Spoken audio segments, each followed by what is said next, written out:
Bloomberg Surveillance, Early Edition, with Francine Lacqua.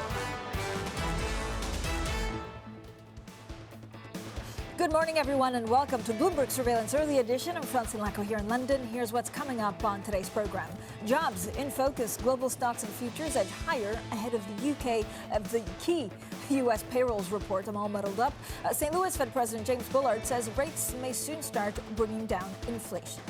First, Abu Dhabi Bank confirms it weighed a bid for Standard Chartered, but says it's no longer evaluating a possible offer, while shares of the London-based lender is sliding after an initial jump. Plus, the fight drags on while Kevin McCarthy fails in his 11th attempt to become House Speaker. Allies struggle to reach a deal with dissidents to win their votes. Now, let's check in on the markets. For the moment, we're kind of seeing plain sailing ahead, or certainly nothing huge to write home about. If you look at European stocks, they're pretty much flat. S&P futures gaining some 0.1%. The focus firmly on that jobs report. That could change, of course, expectations for monetary policy and what the Fed does. So let's get straight on to, we did have a great briefing, actually, from Will Kennedy on what WTI could do this year after we had that Shell report. But let's also get down to the individual industries in the individual countries. So you can see the FTSE gaining 0.2%, the DAX over in Germany pretty much flat. So markets in a positive mood ahead of the latest jobs figures out of the U.S. later today. Now, investors are on watch for the data, which will, of course, help chart the path forward for central bank monetary tightening. Now, joining us now is Richard Saldanha, portfolio manager for global equities at Aviva Investors, and Lynn Thomason, Bloomberg Markets editor. So thank you both for joining us. Richard, good morning. Let me start with you. What's your biggest concern for 2023?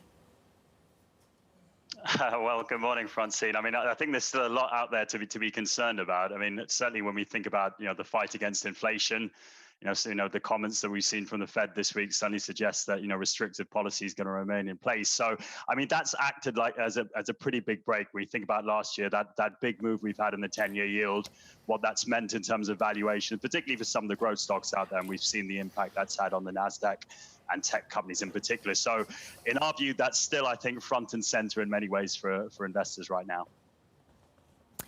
Lynn, thank you, Richard. I mean, Lynn, when you look at all of these, things that Richard kind of put on the spotlight, but also the jobs data today, is there a risk that markets still misunderstand, and we hear it almost every day from Fed speakers, misunderstand how aggressive the Fed will be, or at least that, these interest rates going higher can stay there for a lot longer than we think? Yeah, absolutely. I think the consistent theme in the market is everyone is looking for that pivot. When is going to be the pivot? When is going to be the pivot? But the Fed is continuing to say, we're in this for the long haul and we're going to tamp down on inflation. And I think, the mood from investors is the risk that this all, sends us into a global recession. Richard, do you think we're looking at a global recession that could still be avoidable, or actually is it almost a done deal? Oh, I don't think it's a done deal necessarily. I mean, look, we've certainly seen, economic growth is becoming more challenged out there, and clearly the tightening we've seen from central banks has also led to that. But if you're looking for sort of signs of optimism, certainly we're starting to see some signs inflation may be peaking. Obviously, we'll get the Eurozone numbers today. And if we start thinking about the sort of glide path, if you like, for the Fed, look, we're certainly a lot closer to terminal rates than we were sitting here this time last year. So whilst we don't expect any major pivot from the Fed, we do think if you start to see signs of that we're getting close to that terminal rate, or a peak, if you like, in interest rates, then we think actually that will also be beneficial for equity markets. I think there's also other aspects as well. Obviously, the recent easing of COVID restrictions in China, I think, is certainly helping sentiment. We've seen that in terms of some of the moves we've seen in the Chinese equity market this year so far. So I think there are it's not all doom and gloom, certainly as far as we're concerned. I think there are some some light, some signs of light at the end of the tunnel as well. Okay, some signs of life. And then, as you were saying, 2023, a lot of, smart money is trying to figure out whether there's definitely a recession coming or not. Where do you see the money moving to? It certainly seems that the overall trend is moving money away from the U.S. and into Europe and Asia. At least that's what we're seeing this week. Like Richard said, the first signs of softening inflation have sparked this remarkable rally across Europe this week. And whether it will hold will be the big question for the year ahead. But certainly it seems that people are willing to buy into the possibility that perhaps the European story is better than they expected and put money to work. Yeah, do you agree with that, Richard? And if you look at Europe, are there pockets of, pockets actually, that where valuations are just so cheap, and maybe the ECB does something different to the Fed where you could see value? Yeah, I think so. I mean, when you think about last year and the market, I mean, the US was almost a safe haven, right? When you look at, how investors were allocating, right? And, particularly China was I'd say, shunned in many ways by investors. And that worked out pretty well last year. But as I said, now you're starting to see that, the restrictions easing, certainly a pent-up consumer there. So I think that has implications for a few sectors. And then in Europe, I think, obviously, over the Christmas period, people have probably been shopping for bargains. And if you look at valuations in Europe, we'd argue there's probably, reasons for bargain hunting there as well right now. There's some great companies in Europe that we think are pretty undervalued right now. So I think there's lots of reasons why investors should start looking outside of the US and to the likes of Europe and Asia, where valuations, frankly, are a lot more appealing. So, Lynn, will that also spur a lot of M&A? I mean, we had this, pretty incredible story yesterday that Bloomberg broke first about Standard Chartered. I mean, part of it is book to value.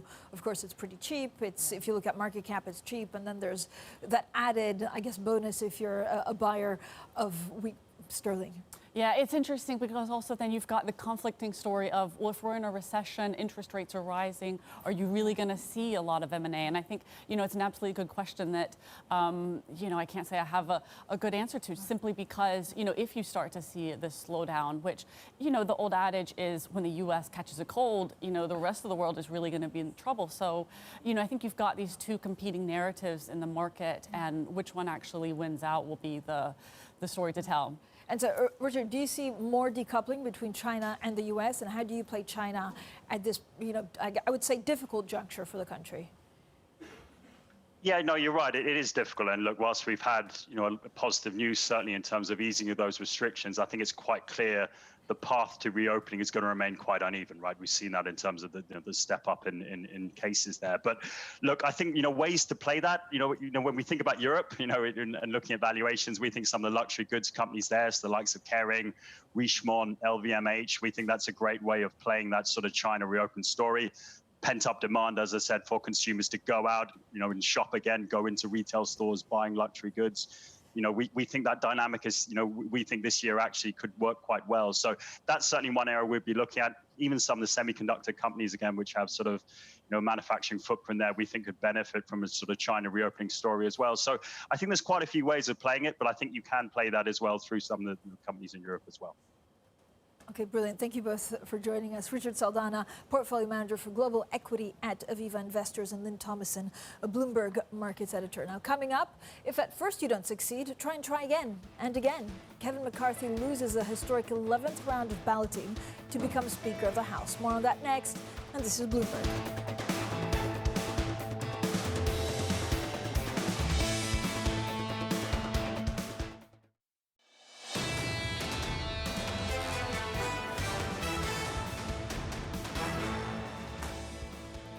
Economics, finance, politics. This is Bloomberg Surveillance Early Edition. I'm Francine Lacqua here in London.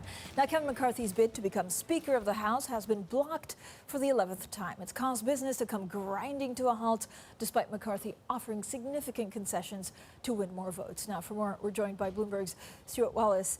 Stuart, thank you so much for coming out. This is an amazing story, and you kind of wonder whether he's then going to do too many concessions, or actually whether he just can't get this through. So, are we seeing any progress? No, not much. But I need to remind everyone, this is the world's largest economy, one of the most important democracies on the planet. And you have a party with a majority that's incapable of electing a speaker, which means no one gets sworn in, no legislation gets formulated, nothing gets done.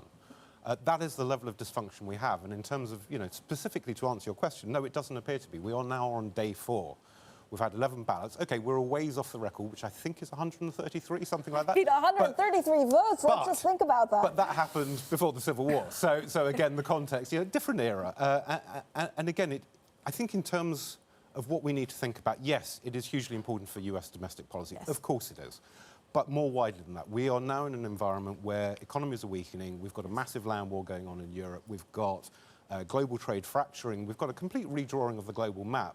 And in that scenario, the last thing you need is the most powerful nation on the planet in sclerosis. And that is effectively what we see here. But so if the two sides reach a deal, is he definitely the House Speaker? But then there's also so many questions about the debt ceiling and actually economically, if you have 20 GOP hardliners that will just vote no for people within their party, then it's going to be difficult. Yeah, basically, I think it's going to be impossible. If anything, I think you're being too generous with difficult. As things stand right now, the concession that concerns me the most is we get to a point where one single member can institute a motion to dethrone the Speaker. If you're in that environment where one individual can basically derail everything, then nothing's going to work. And as you say, debt ceiling really important, spending in generally really important, and all the legislation that the voters care about at the moment is just not getting looked at. So, Stuart, if you think about this holistically, I mean, this has huge implications, of course, for the workings of the House of Representatives, for the U.S., for foreign policy, for the economy. Where do you think, what does it change longer term? What will be the long-lasting impact of this? Well, the signal that it's sending is that this is now a Congress that seems centred, or at least the majority seems centred around dysfunction, right? It's about blocking things. So the narrative is it's better to get nothing done than to make any concessions whatsoever. So then in that environment, when you have no compromise in politics whatsoever, again, everything freezes, nothing happens, and sooner or later you're going to run up against the debt ceiling. And then you end up with a government shutdown. And so if you're an ally right now, how do you look at this? I mean, through all of our reporting, and I know there's 550 angles to this, what will you be focusing on the next couple of weeks? I think in terms of the foreign partners, there's not much they can do. You would hope that they're sort of saying, well, maybe it's time for compromise, but fundamentally this has got nothing to do with the allies, I don't think. Yeah, Stuart, thank you so much, as always, for making us smarter on some of the main topics. Stuart Wells there from Bloomberg. Now, first, Abu Dhabi Bank said they looked at a bid for Standard Chartered minutes after Bloomberg reported they spent months exploring options, including a takeover. Now, the bank's shares jumped after the announcement on Thursday, despite FAB saying it's no longer evaluating an offer. Now, for more on all of this, we're joined by Tom Metcalf, who runs our UK and Middle East finance coverage here at Bloomberg. So, Tom, first of all, how's the story being viewed in the city? Well, it's definitely seen as big news, even though FAB have come out and said, hey, we're no longer pursuing a bid. I think primarily because, it's just a reminder to everyone, hey, Standard Chartered, that is a pretty interesting sort of M&A target. And, I think, as ever with these stories, just the fact that someone was looking at it may well encourage other people out there. And, of course, FAB have kind of released they're under 6 months of they can't make another bid, but they did introduce caveats saying, hey, if other people make a bid, we may come back and look at this. So what do you think will happen next? I think we're going to see Standard Chartered effectively in play, and whether that just means, the speculation about, might some other bank be interested, or, the actual management coming out and saying, hey, this is why we think Standard Chartered should be independent. Either way, there'll be a lot of chatter about it, and I think, it'll be certainly one of the sort of top M&A topics for the next few weeks. So, Tom, if you zoom out a little bit, what does this mean for the broader banking sector? Are there going to be, companies and banks like Standard Chartered, where a book to value is quite cheap, that will automatically become takeover targets? Yeah, I think that was one of the most interesting things to come out of the analyst notes responding to this. It was really the sense that, this is bigger than Standard Chartered. It's not like Standard Chartered stands alone in being seemingly well valued. And there's lots of interesting targets out there.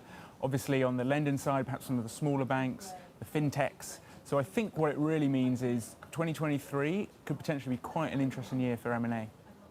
Tom, thank you so much. Tom Metcalf with running a team that will not sleep in 23 because of all the news. Coming up, as the UK is gripped by a series of strikes, the government plans to set minimum service levels in essential sectors. So we'll have plenty more on that story next.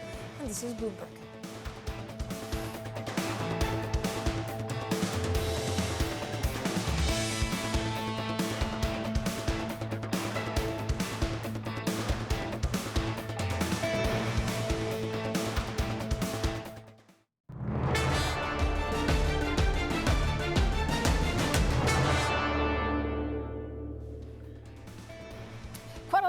Actually, here in the UK today, we take a special look at, Shell and Standard Chartered. So we start with Shell. This is an extremely important company. Gas trading earnings higher despite some of the troubles they had with LNG. Now, it's interesting to look at Shell because on the back of Exxon, there was a lot of worry that if you didn't have the right side of the trade bet, then you would suffer quite significantly. Now, the overall impact on the energy giant's bottom line does remain uncertain because there's this trend of falling energy prices. Remember, Exxon said its fourth quarter earnings took a hit of about $3.7 billion from weaker oil and natural gas. Now, the other story we're watching out for, of course, is Standard Chartered. This was the story yesterday and still remains a story. It came from a nice Bloomberg scoop yesterday, so congratulations to the team that broke that for us. Standard Chartered now facing fresh questions over the future, its future, after it had interest from Abu Dhabi First Bank. It did reveal it had looked at Standard Chartered, but then it said that it's no longer evaluating a possible offer. Now, let's get on to politics and the economy. There appears to be some movement in the industrial action by nurses, with the head of their union telling the health secretary to meet halfway on their demand for 19% pay rise. Now, could this be some good news for the Prime Minister ahead of Parliament resuming next week? Now, for more, we're joined by Bloomberg's Lizzie Burden. Lizzie, a bit better news, I guess, certainly compared to yesterday. Yeah, a bit of optimism, but remember, it would still be a major precedent if the government went even halfway, because as you say, the nurses are asking for 19%. The independent pay review body originally suggested 4%, so to meet in the middle would still be double digits. The government itself is trying to present itself as reasonable here. It's saying, well, it's dangling a big carrot at the unions and saying we'll discuss pay settlements for 2023-2024, but it's also got a big stick, a new one, on anti-strikes legislation, which would cover the essential sectors and say that if the basic level of service isn't provided, then those employees who are striking could be fired and the trade unions could be sued. So ideally, from the government's perspective, that would put a stop to the current chaos, but it would also prevent it happening again. Now, that could it could face opposition in the House of Lords, it could face opposition in the courts from the unions, and if Labour get into power, they could repeal that legislation. So we've had the first week full resumption of work, certainly for the Prime Minister and his main opposition. How did they do? Well, it's been Sunak versus Starmer in the speeches this week, but sadly for both of them, the headlines today are dominated by Prince Harry, not either of them. In terms of the speeches, if you look inside the papers, Starmer's criticised by some of them for using the Tory language of Brexit, take back control, and applying it to devolution. And he's also criticised for not being positive enough, not giving enough detail. Take a listen to the man himself. I thought his promises were weak and low ambition. Inflation is the biggest example of that. Saying you get inflation down at a rate lower than is already predicted is not a big promise to the British public. And the idea that after 13 years of failure you can come along in the 13th year and say, I've got 5 new promises, please give us one more chance, I just feel is so far removed from reality. I'm sure I'm not the only one who raised an eyebrow at those rolled-up sleeves when Keir Starmer went on to talk about Labour needing to roll up its sleeves and get on with the job of government if it gets in. But the Times says on balance it was Starmer who met the challenge of whoever would be the next PM. Great, Lizzie, thank you so much for the terrific briefing, Lizzie Burden, there on what's happening in the UK. Now, we'll continue our coverage of all of the top UK stories every Thursday, 9:30 a.m. It's our half-an-hour special right here on Bloomberg TV. It's called Bloomberg UK, and really, you can't miss it. Now, let's get straight to the Bloomberg First Word News. Here's Leanne Gerrans. Hi, Leanne. Hi, Francine.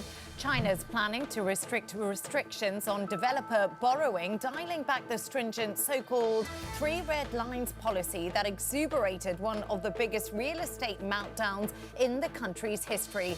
Bloomberg understands Beijing may allow some property firms to add more leverage, as well as pushing back the grace period for meeting debt targets. The easing could mark the first most dramatic shift in China's real estate policy to date. Now, Ukraine has dismissed as a ploy Russian President Vladimir Putin's call for a 36-hour ceasefire for Orthodox Christmas. Meanwhile, the US and Germany will send armored vehicles and an additional Patriot air defense system to Ukraine, a significant upgrade in firepower sought by the president, Volodymyr Zelensky. And US authorities are ratcheting up pressure on Sam Bankman-Fried's inner circle. This, as Bloomberg has learned, former close FTX associate Nishad Singh is being probed. The scrutiny of Singh, who until recently lived with Bankman-Fried in a Bahamas penthouse, presents a latest legal threat to the FTX founder. Singh hasn't been accused of any wrongdoing. His lawyer is declining to comment. Global news 24 hours a day, on air and on Bloomberg Quicktake. Powered by more than 2,700 journalists and analysts in more than 120 countries. I'm Leanne Gerrans. This is Bloomberg. Francine. Leanne, thank you so much. Leanne Gerrans in London. Now, let's look at some of the movers. If you look at what assets are doing at the moment, look, the focus really will be on that jobs data in the U.S. So for the moment, U.S. futures and stocks here in Europe are pretty subdued, but it's the U.S. jobs data that will help, we hope, chart the path forward for the Fed monetary tightening. If you look at the Treasury 10-year yield, it was pretty much steady after climbing for the first time this week. Again, we did have quite a lot of comments from Fed officials yesterday, and so overall we saw a bit of dollar strength, the yen falling to levels not seen in a week, and this is also after the Bank of Japan unveiled further unscheduled bond buying to control its yield curve. Coming up, we focus on the outlook for the year ahead for investors in the Asia-Pacific region. That's next, and this is Bloomberg.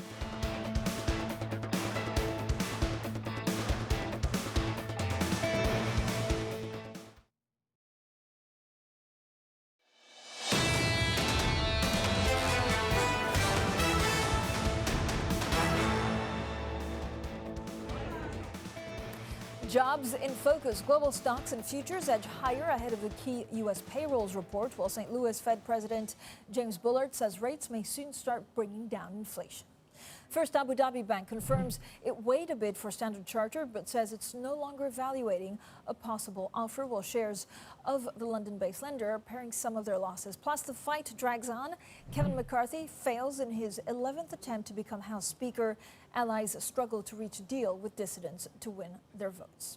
Now, good morning, everyone, and welcome to Bloomberg Surveillance Early Edition. I'm Francine Lacqua here in London. Now, when you look at the markets, there are probably three big stories that we want to talk about. Now, this is what I picked. First of all, we need to spend a bit of time on the Bank of Japan. Also, Governor Kuroda stepping down in April. So this could really change everything in terms of what we think. And remember, cast your mind back to that surprise decision in December, which generated speculation that the central bank may actually choose to adjust policy again this month without warning. The BOJ's next policy meeting will conclude on January 18th. Again, if you look at what we saw with a Japanese yen, but also some of the yields that go with it, a sustained rise above that level risks leading to runaway speculation that the BOJ will raise its yield ceiling further, where there's also a lot of talk about, of course, them abandoning its policy of negative short-term interest rates. If you look at yen, currently 134.45. Now, the other big story, and we haven't spent quite a lot of time on it, but of course this is of sterling. Now, there is a link between weak sterling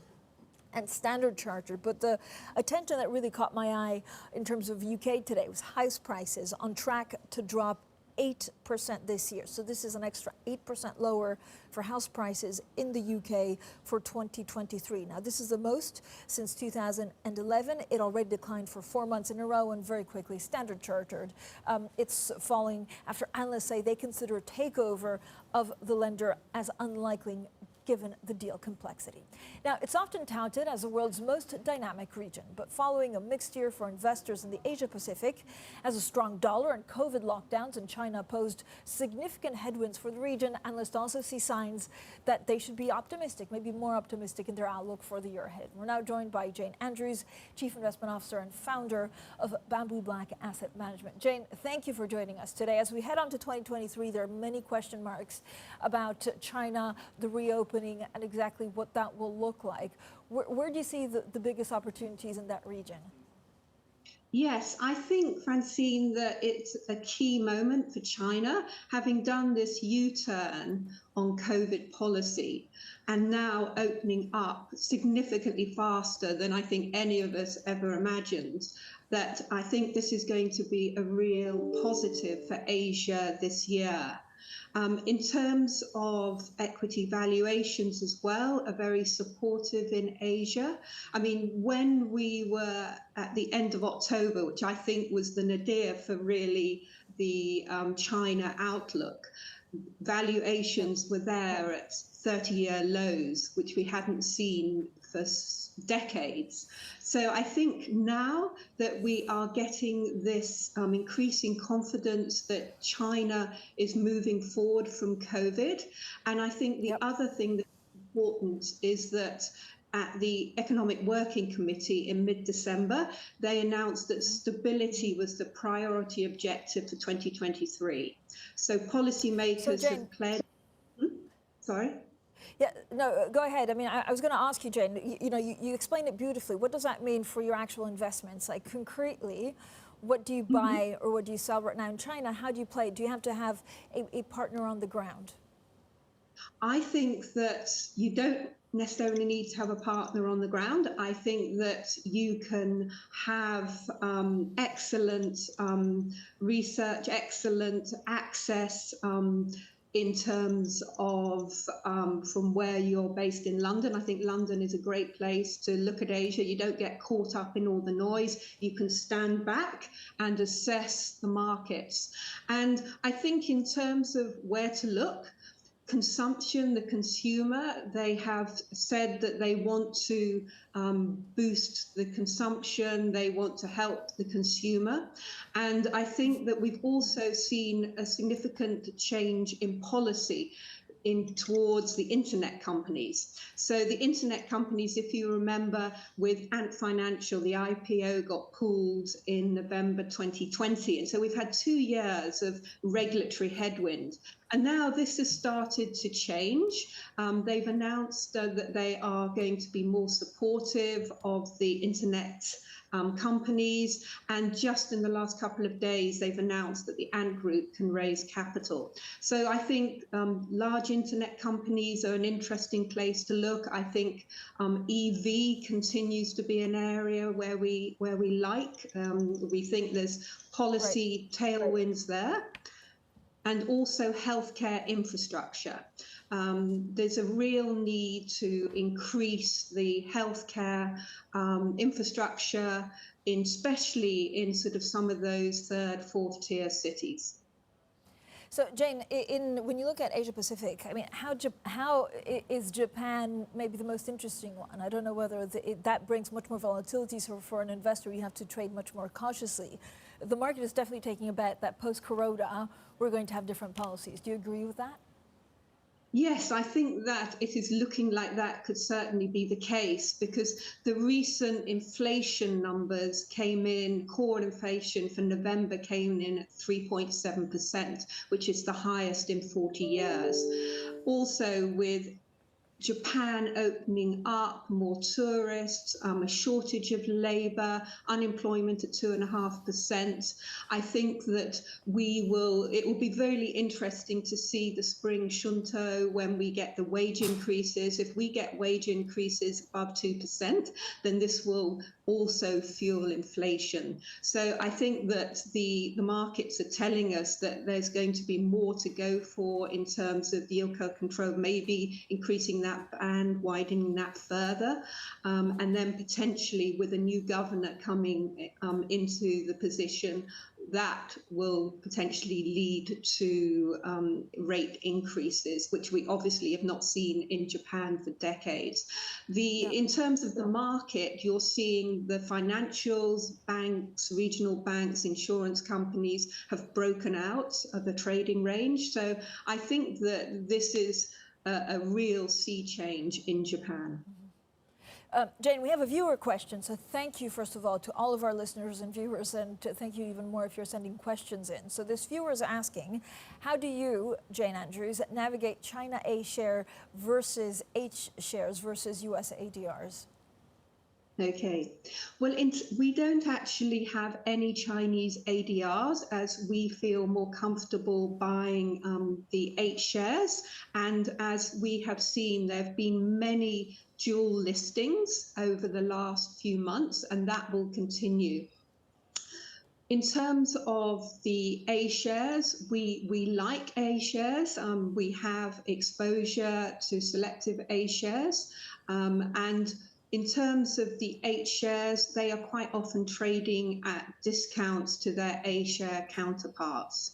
So for now, we're very much focused on H shares and A shares, even though I think that the concerns over delisting, I think that those are beginning to potentially recede. But for us, we focus on the local markets. Jane, thank you so much for all of the insight. Jane Andrews, our Chief Investment Officer and founder of Bamboo Black Asset Management. Coming up, sustainability in focus. L'Oreal brand Garnier says it will end the production of its makeup wipes globally by 2024. While we speak to Adrien Koskas, Garnier's global brand president. That's coming up next, and this is Bloomberg.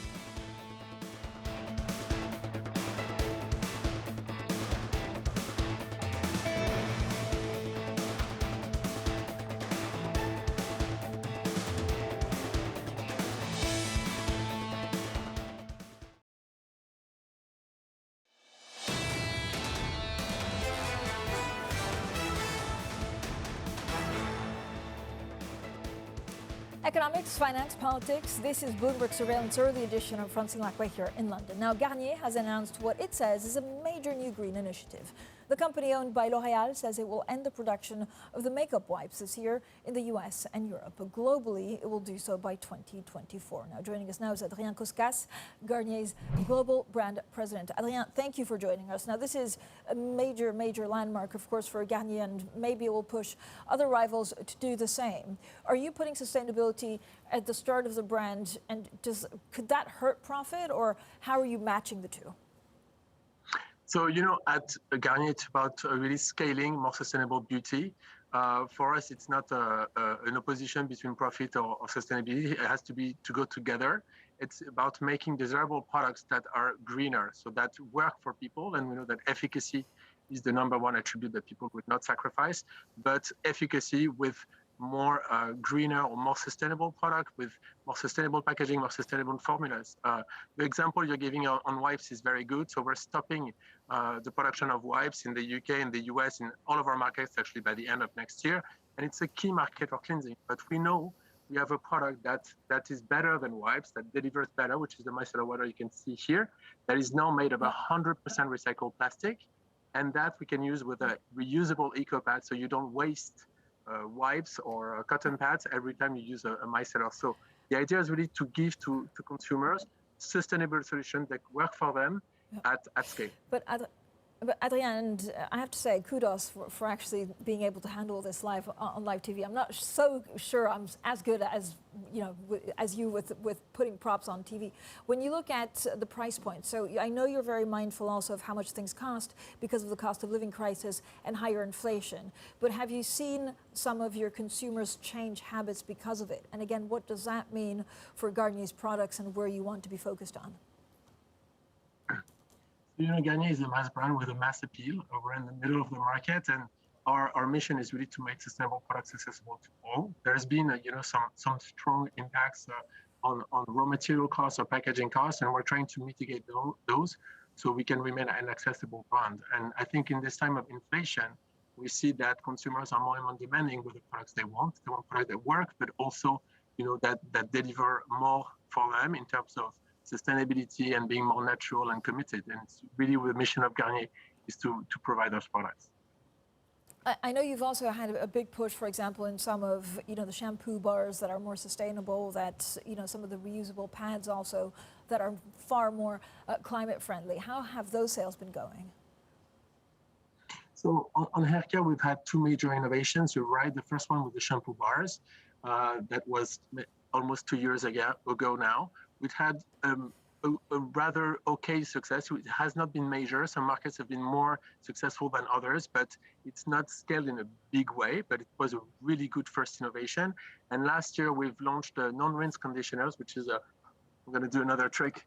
This product here, which is a product that decreases by minus 90% the carbon emission, minus 75% plastic of the product, because you're removing one step in the shower, and most of the impact of the product comes from the usage phase in the shower and the water usage. So this product has been launched last year. It has excellent reviews and a really good market success, especially in France, for example. And really our mission is to continue to push with those green innovations to scale them and have a big impact on the market. Your chief executive at Results was saying that the UK is actually experiencing the highest inflation of any market that you operate in. Is that still the case? Listen, the inflation numbers in the UK are pretty high versus the rest of Europe. But for sure, like I said, we're really trying to mitigate that and remain accessible at Garnier. And I know there's also been a huge push in your recent product labeling initiative. Has that made a meaningful impact against greenwashing? Are consumers noticing? Or is it difficult, at the moment to really break it down because of higher inflation and the cost of living crisis? So the environment score we've developed and we launched now more than 2 years ago at Garnier has been really a first for the industry. It's been worked with 14 different factors, so CO2 emissions or water consumption, with also a third-party verification and scientists. So it's really objective and neutral. It's now a tool that we're scaling everywhere in the world. We just launched in the US. We're present in more than 20 countries. And the big move for next year is that we're going to put this labeling system visible on all of our advertising. We think it's very important to give consumers simple ways to understand what are the products that are more sustainable, which ones are less sustainable. So A being the more sustainable and E being the less. Obviously, we have some D and E products. We're really striving to transform them to A and B. And on top of that, we're also adding, advertising some responsible messaging on how to be more sustainable in beauty. Adrien, how concerned are you that you won't be able to increase prices as much as you have in the past because you want to be very mindful of people's shopping habits in difficult times? I think it's about creating value for the consumer. More than prices is the value equation and what you bring to the market. Creating a product that is desirable, both in terms of the packaging, what the formula delivers, and what commitments it can offer in terms of green attributes. So for us, it's not a question necessarily of increasing prices. It's about bringing the right value for the consumer that would justify the right price point and the consumer engagement. Okay, Adrien, as always, thank you so much for joining us. Adrien Koskas there, Garnier's Global Brand President. Now let's get also to your Bloomberg Business Flash. Here's Leanne Gerrans. Hi, Leanne. Hi, Francine. Samsung's profit has dropped by the most in over a decade, in a sign that the global economic slowdown may be hurting electronics demand even more than what was anticipated. South Korea's largest company has been grappling with weak demand for memory chips, smartphones and displays as consumers do cut back. Samsung's operating profit fell almost 70% for the first quarter, missing estimates by a wide margin.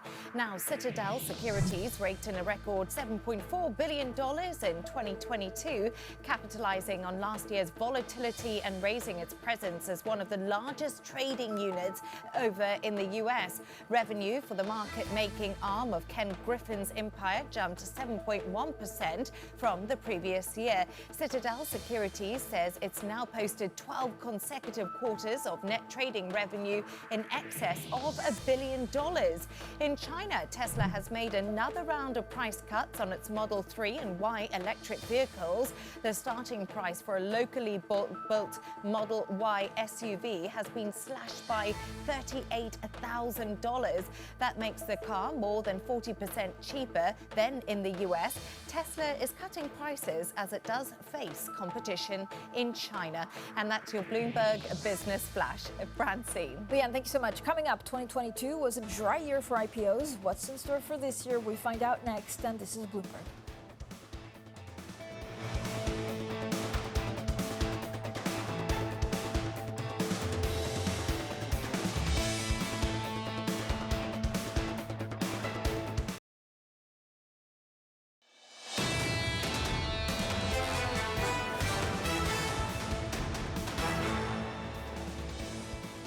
Economics, finance, politics. This is Bloomberg Surveillance Early Edition. I'm Francine Lacqua here in London. Now, 2022 was a slow year for IPOs, with investors keeping firmly on the sidelines. That's as inflation, rising interest rates, and war have stoked recession fears. But will things actually pick up in 2023? Well, joining us now, Swetha Gopinath, our equity capital markets reporter. So, Swetha, thank you so much for coming on. I mean, we start the year and we kind of look at 2022 and we think, right, why was it such a dismal year for listings? Yeah, it was an incredibly quiet year. We went like months without large listings. And that was mainly because investors sort of shied away from the sort of tech offerings, from the sort of growth offerings that had dominated the 2021 landscape. The move to sort of value sectors at a time of higher inflation and higher interest rates meant there wasn't really sort of appetite for the typical IPO candidate.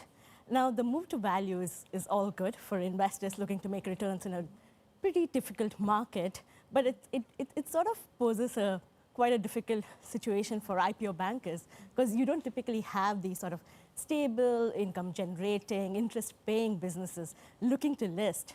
The typical IPO candidate is sort of tech-heavy, growth-focused, not always profitable. But that's just the kind of asset investors have no interest in at this moment. So does that change this year? It hasn't changed yet, but bankers are hoping it will change, at least by the second half of this year. If we have some more guidance from central banks on how interest rates will play out, if volatility comes off a bit, if the VIX index stabilizes, we could see IPO activity pick up again. So I mean, what was interesting, and actually you really see that through your reporting, which was amazing all of last year and even before that, the bright spot actually for IPOs was the Middle East. Like, what are the dynamics there? Yeah, the Middle East is quite an outlier, and that's because a lot of the boom there, a lot of the deal activity there is being driven really by higher oil prices. Higher oil prices last year meant that there was a virtual windfall for investors in the region, so they have a lot more cash to deploy. And we also have, at the state level, we have these countries, be it the UAE or Saudi, we have these countries looking to move away from their dependence on crude oil. So we have large sovereign wealth funds, we have these big governments looking to diversify their portfolio, and that's also fueling deal activity. So what could be hot right now? I know we spent a lot of time talking about Standard Chartered today, and actually how it's Abu Dhabi First Bank that was looking into it, but not anymore. Are there sectors, investors, places where you think there'll be hot or smart money going into? The Middle East is still going to be a big IPO venue. Bankers say there's a lot more to come from the region. Aramco, which sort of set off this whole listing boom in 2019, they're looking to list their energy business. We have ADNOC looking to list their gas unit. They're also looking to list their logistics unit. And these businesses are worth literally tens of billions of dollars. And in the US, we have Instacart. We have ARM, the semiconductor firm that's likely to list. The London's hoping to persuade ARM to also list here at home. And on the continent, we have the likes of United Internet's web hosting firm, and that actually could come as soon as in the first quarter of the year. So there are deals, but the floodgates aren't open yet. It's very selective. Okay, take a rest, because I feel like in 2 weeks, it's just going to kick off. So I hope it does. I'm keeping my fingers crossed. That's what I got out there.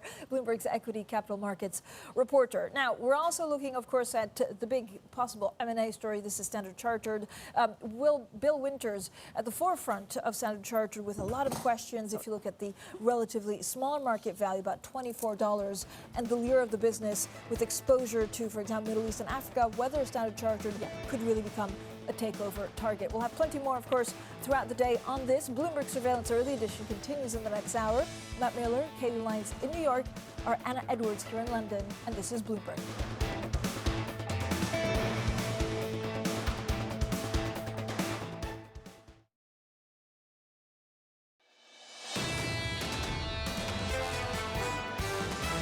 The economy seems to be heading for an iceberg in the form of higher interest rates. Rates have to be higher for longer in order to maintain the downward pressure on inflation, get it to converge to 2%. Businesses will try to hoard labor. We're looking for a slowing down in hiring. We're not looking for a wave of layoffs. This is Bloomberg Surveillance, Early Edition with Anna Edwards, Matt Miller, and Kailey Leinz. It's 10 a.m. in London, 5 a.m. in New York, and 6 p.m. in Hong Kong. Our top stories today. Figuring out what the Fed will do next on interest rates. Today's U.S. jobs report could be a big factor. Making history on Capitol Hill, a fractured Republican Party has now gone 11 rounds of balloting without being able to elect Kevin McCarthy as Speaker. And buying a Tesla in China is now 40% cheaper than in the United States. The electric car maker just cut prices again to deal with growing competition.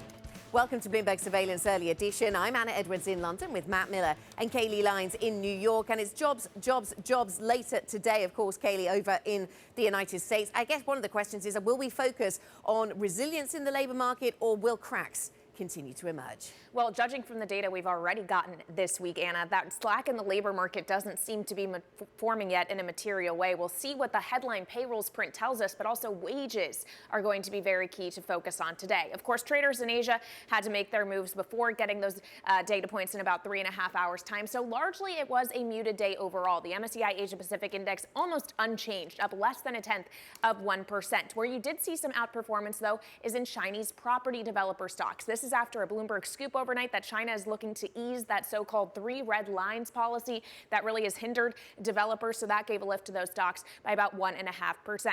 Another individual stock worth pointing out from the Asian session was Samsung. Reported earnings fourth quarter missing expectations, the biggest profit drop in more than a decade, really suffering from the slowdown in demand for electronics and therefore chips. What is interesting, though, is the stock still ended the day higher by about 1.4%. And analysts actually say because profit is deteriorating so much, that probably means it is more likely that the company is going to start cutting back on supply and capex. So maybe clinging to some optimism around that narrative there. And finally, in foreign exchange, I would note the yen is weaker against the dollar by about 0.7%, the biggest underperformer in terms of Asian currencies against the dollar right now. Dollar yen trading at 134.39. This is after another Bloomberg report, Matt, that the BOJ isn't feeling much pressure to make more tweaks to yield curve control, which of course is what the market has been betting on after they made those adjustments last month. Yeah, it doesn't seem like the market is pushing as hard as it has in the past. I want to just point out that we're not seeing a lot of movement here in terms of futures. Of course, as we tell you, every time there's a big release like this, we tend to see very low volume until the numbers come out. So waiting for non-farm payrolls, we have S&P futures, little change, still in the red, and we had a big down day yesterday again in U.S. stocks. So not a great start to 2023 if you're long. The 10-year yield right now up about 1 or 2 basis points to 373.47. Not a heck of a lot of movement there either, nor do we see a lot of movement in crude, gold, Bitcoin. I scoured all the assets, and in terms of what's going on in the U.S. markets right now, it's very calm, Anna. So crude at 74.07 a barrel for West Texas Intermediate, and gold at 18.35. We'd seen, I think, a really interesting run-up recently, but it seems to have stalled right around where we are. And I guess the non-farm payrolls numbers could change everything. You've got some big data out of Europe as well. Yeah, absolutely. Non-farm payrolls, certainly the focus later. Right now, we just had the Eurozone December inflation prints, and I'll just linger on those for a moment. This is the mixed picture we have for European stocks in the meantime. Euro area, then, December consumer prices on the rise, and really it's the core number we want to focus on, but the rise in the overall number, 9.2%, that is below the estimate, so it seems like a good story. The estimate was for an increase of 9.5%, and it's around 1% weaker than the prior reading. So that all sounds good if you're looking for inflation to come down. But the core inflation print is where there could be concern. Euro area core inflation accelerating to a record of 5.2%. And this goes some way to pointing out some differences across the Atlantic, perhaps, or some lingering inflation concerns, at least here in Europe, when a lot of people point to the fact that, yes, you've got this volatile gas price that is weighing in a lot, but it is the stickiness of that core number that will be a focus for the ECB. We have seen a bit of movement in the euro. You've got 105.12. I think it just showed up on your screen there. We have seen the euro pulling back from earlier losses as a result of this number, but not an enormous amount of movement there. On to some stock specifics for you here in Europe, making some news, and Shell is one of those. The business up by 1.6% this morning, the share price higher. This on the back of a trading update where they said that their gas trading business had done very well, better than some had anticipated, and so that's a positive story despite some issues they had at their LNG business in Australia. Standard Chartered, this is the UK emerging markets banking business, down by 1.3% today, but this on the back of strong gains yesterday, up double-digit percents at one point, ended the day up by more than 6%, pairing those gains a little bit today. This, as we've heard from First Abu Dhabi Bank, that they have been interested in Standard Chartered, no longer, but that certainly was an interesting one to watch for 24 hours or so. Stellantis, the automaker, down by 1.5% this morning.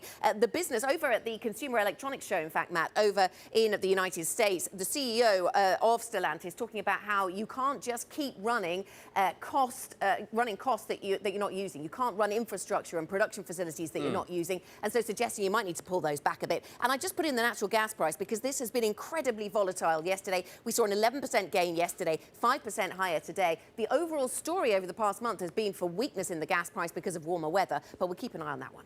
It's so strange to think that Stellantis, this global conglomerate, but that I think of as European, as French almost, owns and produces the Dodge Challenger Hellcat. I just can't get over that, but this is the last year, I guess, for that. Now, today's U.S. jobs report will help determine what the Federal Reserve does next on interest rates. The estimates are for employers to add fewer jobs last month. That indicates a cooling in the labor market that would reduce the need for higher rate hikes, but the data released Thursday, the ADP data, as well as jobless claims, shows that the market is still very resilient. Joining us to discuss is Marcus Ashworth, Bloomberg opinion columnist. And Marcus, I'd note that the whisper number is also considerably higher than the survey number at 225.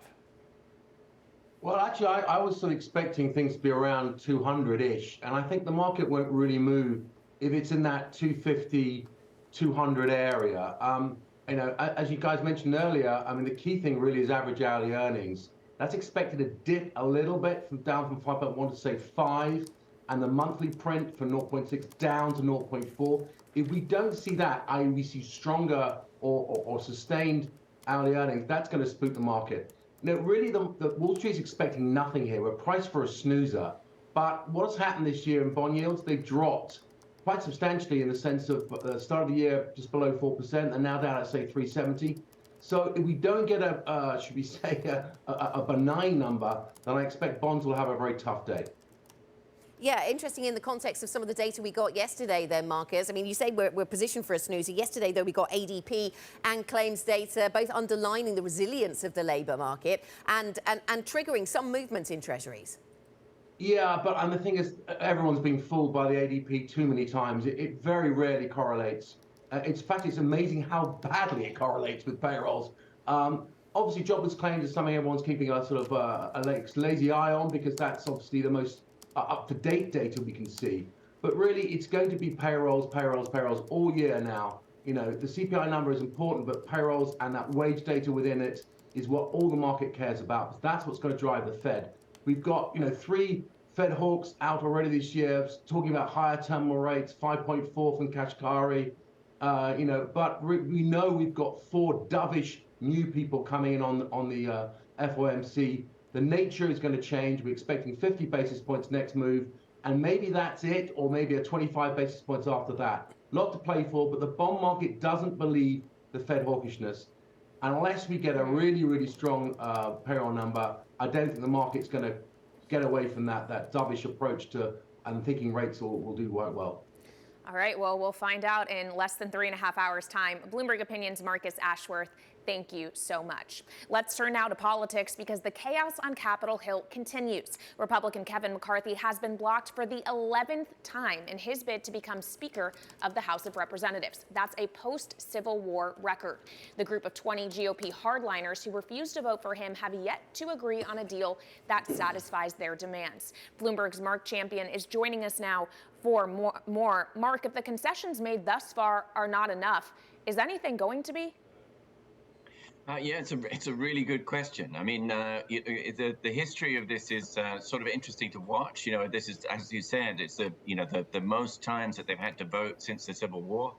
Before the Civil War, you had them voting 44 times, taking 2 months. And there's no sign yet that McCarthy thinks that he can't do it and that he's going to have to step aside and let someone else.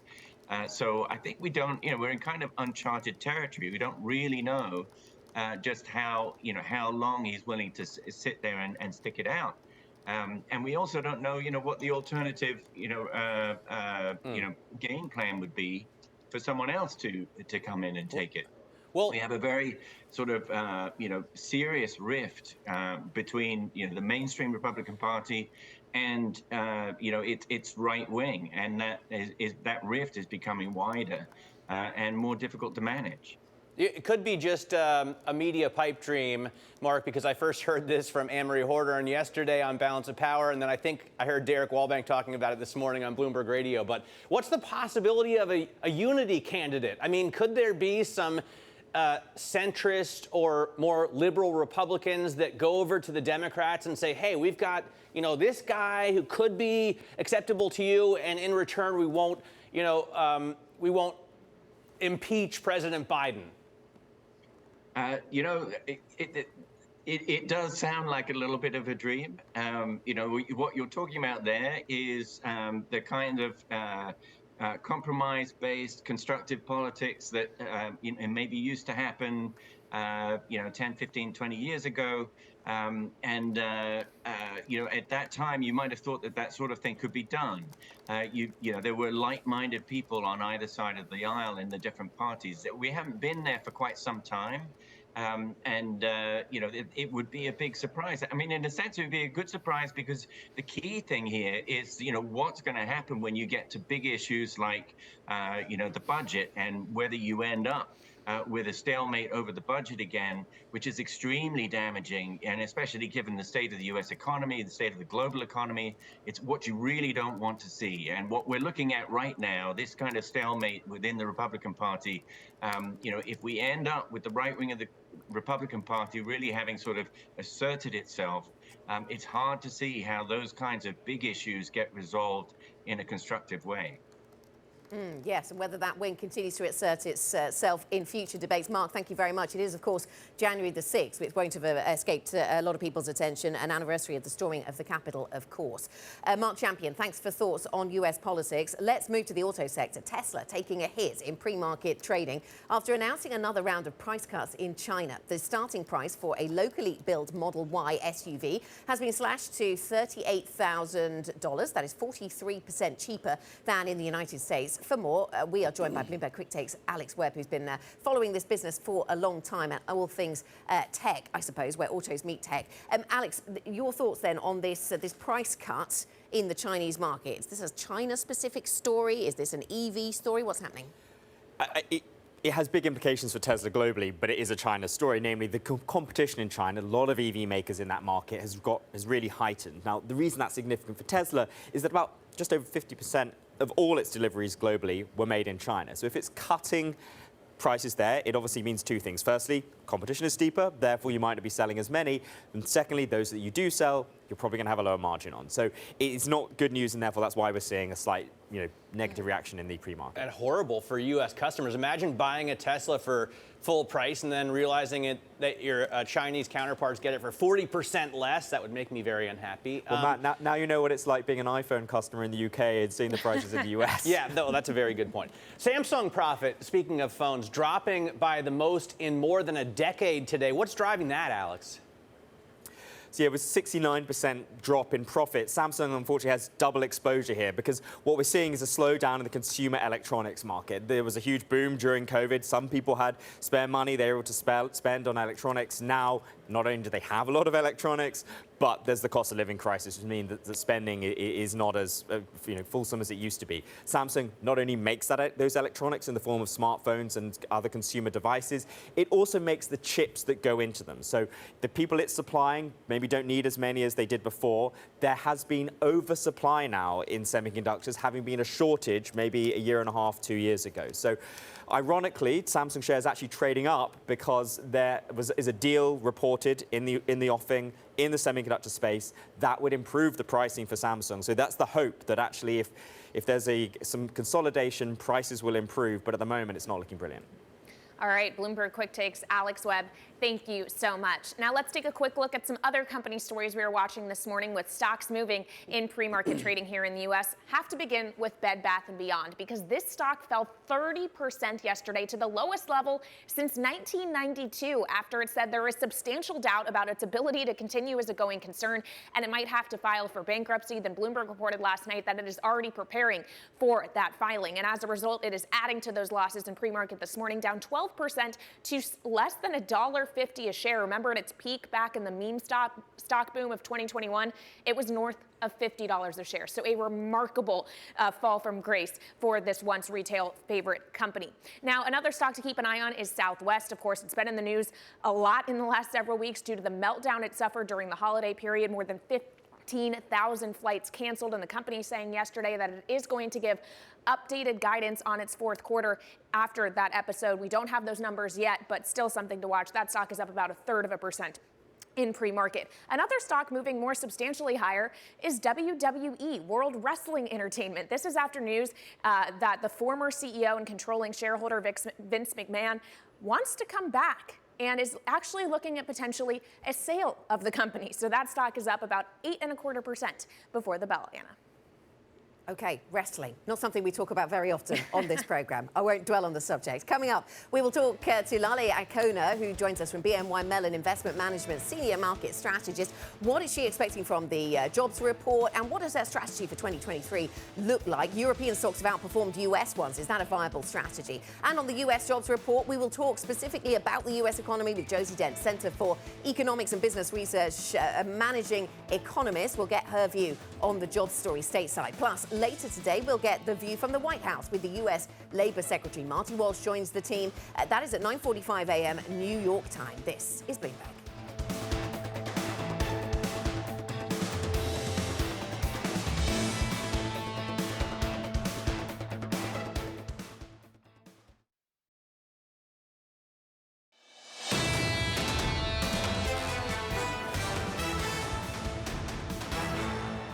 Welcome back to Bloomberg Surveillance. This is the early edition. I'm Matt Miller here in New York with Kailey Leinz. Anna Edwards with us out of London. Now, something Anna Edwards said on Bloomberg Radio the other day made me so jealous. And I had our producer in London, Dan Curtis, make a chart. Indeed, it's true that Europe is really outperforming U.S. when it comes to stocks. Okay, it's only been 1 week of trading thus far. Nonetheless, this kind of trouncing makes me wish I were back in Berlin, frankly. Let's bring in Lynn Thomason, Bloomberg Markets Managing Editor. So, Lynn, I guess the U.S. was always so tech-heavy, and that's why we outperformed.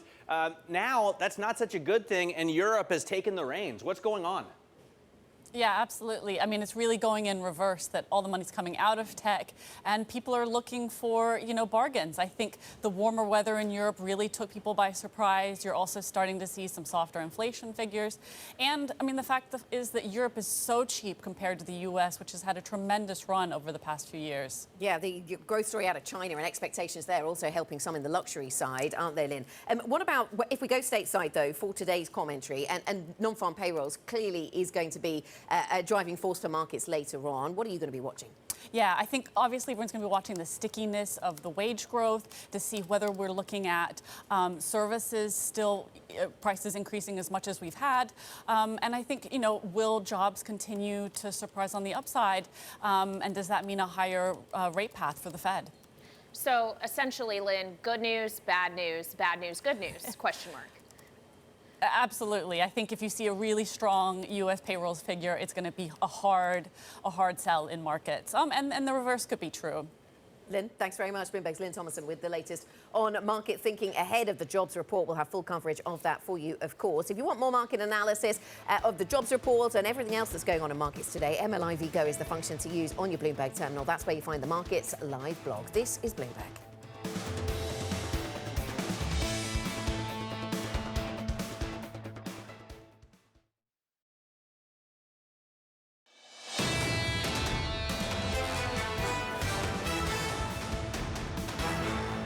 This is Bloomberg Surveillance Early Edition. I'm Kailey Leinz with Matt Miller in New York and Anna Edwards in London.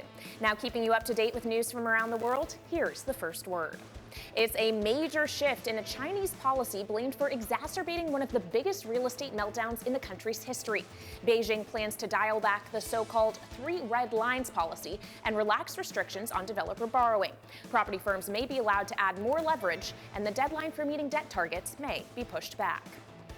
Russia is seeking more cash from commodity producers and state-owned companies to help offset the cost of the war in Ukraine. Proposals include a one-time payment from fertilizer and coal companies. Russia's budget has been increasingly squeezed by higher military spending and an economy battered by international sanctions. In the UK, a sign that the nurses' union's position is softening ahead of more strikes this month. The Royal College of Nurses has called on the government to meet it halfway on pay hikes. Nurses want a 19% increase. The government's offering an average of 4%. And U.S. authorities are ramping up the pressure on Sam Bankman-Fried's inner circle.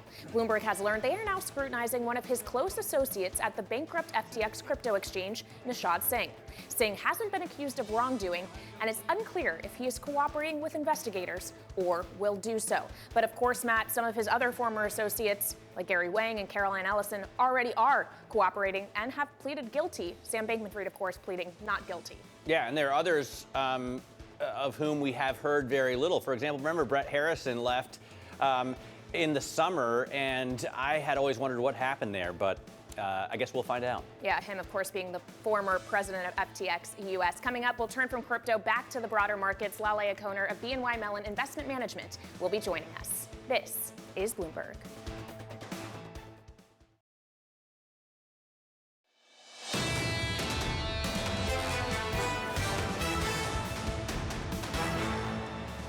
This is Bloomberg Surveillance Early Edition. Here's what you need to know.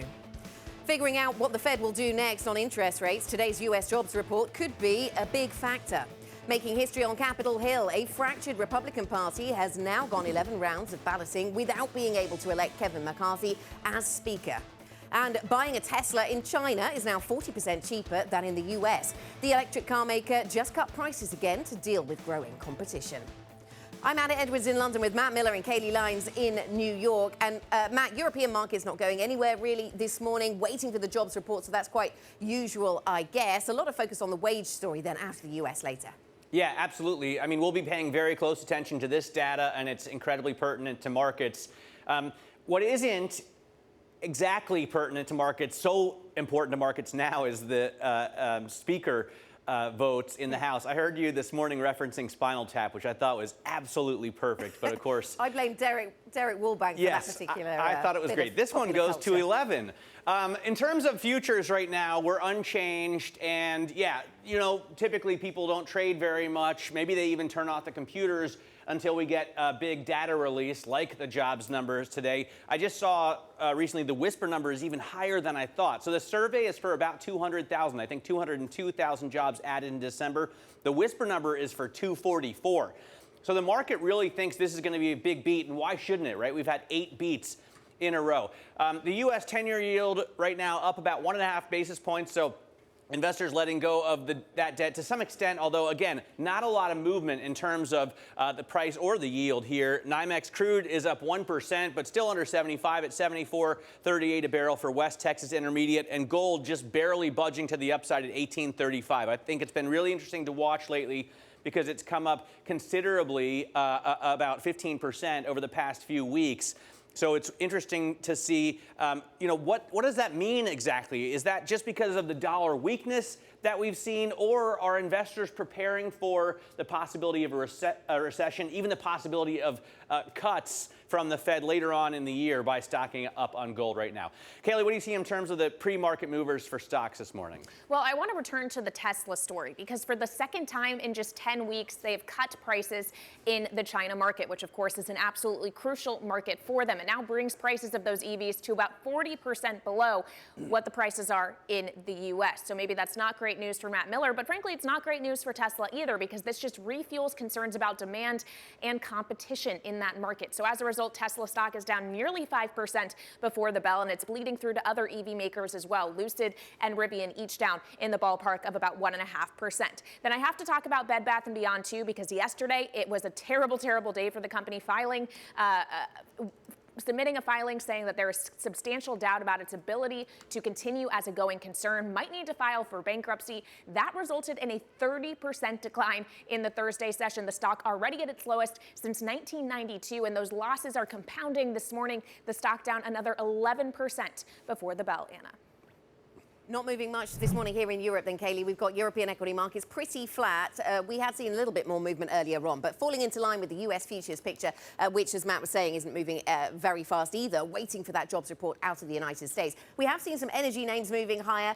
We've seen some auto names moving lower. Those are the two sectors that seem to be in focus, and I have some explainers for you on both of those. So Euro Stoxx 600 pretty flat. The Shell share price up by 1.5%. A trading update out from this oil and gas and energy giant today, talking about resilience in their gas trading, or better than expected performance in the gas trading business. So that's taking the headlines, despite the fact that we don't know exactly how all of this is playing out, including the headaches they had with their LNG business in Australia, how all of that will play out in the bottom line for the quarter. Standard Chartered down by 1.3% after it rallied quite substantially yesterday, closed more than 6% higher yesterday on all of that talk about First Abu Dhabi Bank running the slide rule over this business, considering whether it might want to buy it, deciding not to, but still that is a talking point here in London. And Stellantis is down by 0.8%, paring earlier losses a little bit, Matt, for this auto business. We've had the CEO of the company over at the Consumer Electronics Show in Las Vegas talking about how you just can't run costly infrastructure right now. And so raising the possibility of furlough, of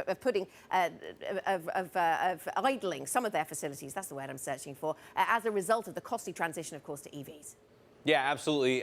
Really great reporting by Bloomberg overnight on a lot of the EV business and those who aren't really attacking it as much as they could. Let's get back, though, to what's going on in terms of markets right now ahead of this all-important jobs number. Joining us is Lale, Akoner, BNY Mellon, Senior Investment Management Market Strategist. Lale, thanks so much for joining us this morning. Let me first ask what you make of the labor market right now, because it still looks so healthy and vibrant, even though the Fed has raised rates 450 basis points in a year. What does this mean for your investment strategy? Well, first of all, thank you very much for having me. Good morning, everyone. Look, it's still a very interesting labor market. To your point, I think we have around 10.5 million job openings and around 6 million unemployed. So there are mostly like 2 job openings for every unemployed person. So it's tough from the Fed's point of view, given the fact that there are signs that the economy is slowing down in a way, especially from a consumer side. But again, they have to see that number of job openings come down without unemployment rate going too much above 5%. So it's very tough. But we're saying that, look, they will increase interest rates, and they will keep those interest rates at that level for an extended period of time. So the big focus is on that data today then, Lale. In terms of your equity strategy globally, though, what do you make of the fact that we've seen European stocks outperform US stocks? We're only on the 6th of January, don't want to make too much of it, but it has been a trend that started last quarter and has continued into the new year. Does that make sense to you? Do you favour Europe or favour the US? Yeah, I think, look, we're basically saying that the US is going to continue to outperform Europe, given the fact that, again, you know, from a macroeconomic point of view, US is going to outperform Europe and Asia as well. But I think from a short period of time, from a Europe side, I think the market is basically saying that, look, the ECB has to slow down the pace of rate hikes, given the fact that, again, there's greater uncertainty from the weather point of view, where they have to again see whether, you know, consumers are going to come under pressure due to you know, increased gas prices. I think the market might be reading too much into that. But again, from a long-term strategic point of view, we're saying that the US is going to outperform Europe, given the fact that, again, from a macro point of view, it's in a better position. And what about the pace of hikes in the US, Lale, given that is our focus for today on the job story? We heard from James Bullard of the Fed, not a voting member this time around, but he is still influential, of course, and even he sounding a little bit more dovish. And for somebody who has been so hawkish, perhaps that's significant. He's particularly concerned about money supply and what that could do, the pullback in money supply, what that could do to inflation. I mean, where do you think the Fed heads from here? I think that there's some of the Fed speak does suggest that they're getting a little bit more concerned about the fact that the financial conditions are tightening very fast. Again, there's hidden leverage around the world that is hard to see beforehand in terms of when you're hiking interest rates. So I read it as, again, the Fed is really being concerned about the tail risk on the left-hand side. So what we're saying is that, look, there is a marginal slowdown in the pace of rate hikes, but it doesn't mean that the Fed is going to pivot anytime soon, which frankly, the equity market is, pricing in at the moment. What we're saying is that, no, they will bring interest rates up to 5%, and they will keep those interest rates at that level for an extended period of time, which means that until the first of 2024. So, Lale, if the equity market is perhaps overly optimistic on the idea of a Fed pivot, is it also overly optimistic on the outlook for corporate earnings, considering the next earnings season really kicks off a week from today with JP Morgan? I believe so. We're saying that, look, in the next 12 months, we will definitely see earnings estimates coming down. And the reason why is three factors, really. Oil is up, interest rates are up, and the US dollar is up. It's appreciating against major currencies. These three factors usually does suggest that the earnings estimates are going to come down in the next 12 months. So again, another reason why we're saying that bottom-up stock selection, active asset allocation is the thing to do, because there are some sectors such as energy, consumer staples that are going to fare better than the others. But from an overall market perspective, definitely earnings are going to come down. How much room to run, really, though, is there in some of those trades, considering they outperformed to such a degree in 2022?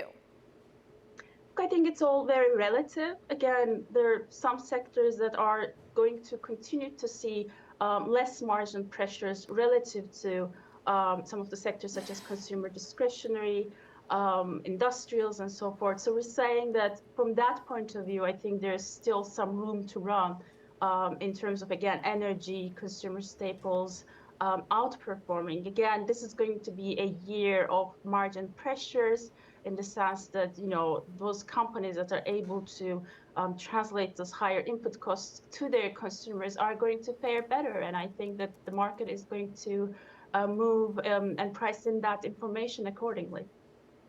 Lale, thank you. Lale Akoner joining us from BNY Mellon Investment Management. Thanks for your time. That's the view on the markets then and how they respond to some of the incoming economic data. Let's get to the data itself, though. Coming up, a conversation with Josie Dent, Centre for Economics and Business Research, where she's the managing economist. We'll talk the US economy next. This is Bloomberg.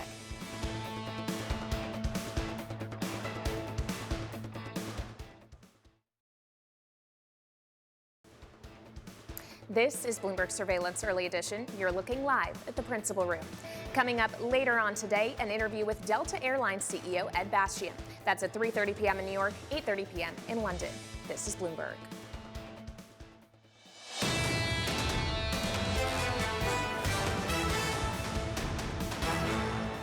This is Bloomberg Surveillance Early Edition. I'm Kailey Leinz with Matt Miller in New York and Anna Edwards in London. Well, it is Jobs Day today. That data will be in focus come 8:30 a.m. Eastern Time, with initial jobless claims yesterday lower than pre-pandemic levels, ADP beating, JOLTS beating on Wednesday. We're expecting today's report will still show sturdy hiring here in the United States. So joining us now to discuss further is Josie Dent, Center for Economics and Business Research, managing economist. Josie, when's the slack in the labor market actually going to start showing up for the Federal Reserve? It's a good question, and one they're scratching their heads about, because the tightness in the labor market is a key concern for them, and why they continue to raise interest rates despite signs that the economy is slowing. For instance, in November, retail sales contracted by 0.6%. And so why does the Fed keep on tightening? Well, part of it is this very tight labor market. Of course, with expectations of around 200,000 additional payrolls in December, that is a lot lower than the average for the other 11 months in 2022 of 392,000 additional payrolls. So the labor market is slowing, but yet we're still expecting an unemployment rate of 3.7%, which is extremely low. Right. Now, it's likely that over the course of this year, actually, unemployment will start to tick up, possibly to around 5%, possibly higher, because we are expecting probably a recession. We're forecasting for this year annual growth in the US of just 0.3%. So it's very likely we'll see, at least 1 or 2 quarters of contraction within that. And that's down from an estimate of 1.7% last year in 2022. So it is likely likely we'll see unemployment rise, but it's going to be very tight, and today's labour market data is expected to remain very tight compared to historical levels. Josie, how high does the unemployment rate have to go before it really starts to affect inflation? People talk, or used to talk all the time, about the non-accelerating inflation. NAIRU. Exactly, NAIRU. What's the R? I can't remember. In any case, the level that unemployment has to be before it stops supporting higher prices. And a lot of people are saying 4.95% is where we need to be. What's your view on NAIRU, and do you think the Fed really has what it takes to push us there? Yeah, I mean, so there are a lot of formulas you can use to try and estimate a number. And so, yeah, around 5%, which is likely to reach amid the recession, is a good estimate. I mean, the Fed has already said it's going to raise interest rates this year. We're expecting increases in at least the January and March meetings, and we're expecting a 50 basis point rise in January. After that, it might start slowing or just not be so tight on raising policy rates. Because we are expecting the labour market to slacken. But if it doesn't, if it remains very tight, then we could continue to see interest rate rises throughout the rest of the year. And I think they'll be looking at multiple metrics. You know, they've also got to consider, of course, GDP growth.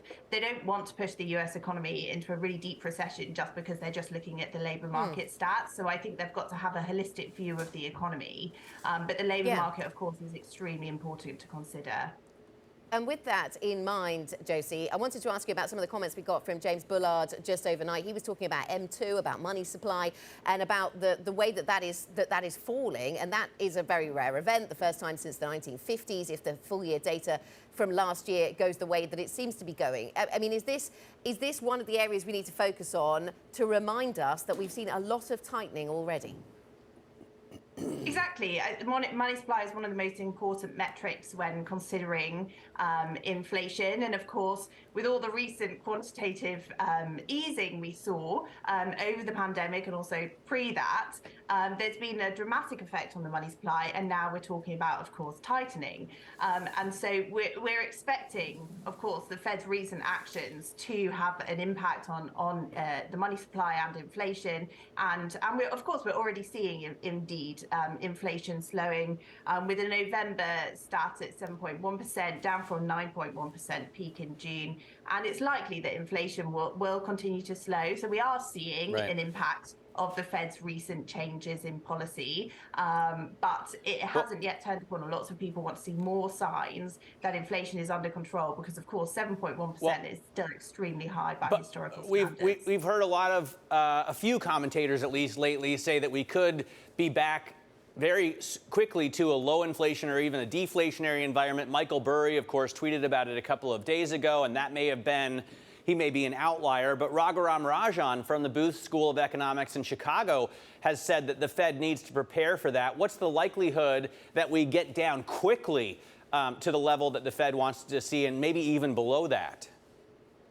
Yeah, I think across most developing countries, we're expecting inflation to slow dramatically this year. And a lot of inflation is quite dependent on, of course, energy and energy prices. And a lot of that is determined by, political or geopolitical events. Obviously, the war in Ukraine has had a massive impact on global energy prices, and so that caused them to rise dramatically. A quick resolution, of course, could result in a dramatic fall in energy prices, which would likely result in deflation. Similarly, China rapidly kind of loosening its COVID restrictions can also have a big impact on energy demand and have an influence on energy prices. And so it's quite difficult to predict exactly how quickly inflation will fall this year. And in fact, if we could see some deflation, because it's so determined by geopolitical events, but we certainly are expecting inflation to fall further this year. And we'll certainly look to China for more developments around the reopening over the weekend. Josie, thank you very much. Josie Dent of the Centre for Economics and Business Research. Later today, we'll get the view from the White House on the Labour story in the US. Labour Secretary Marty Walsh joins the team. That's at 9:45 a.m. New York time. This is Bloomberg.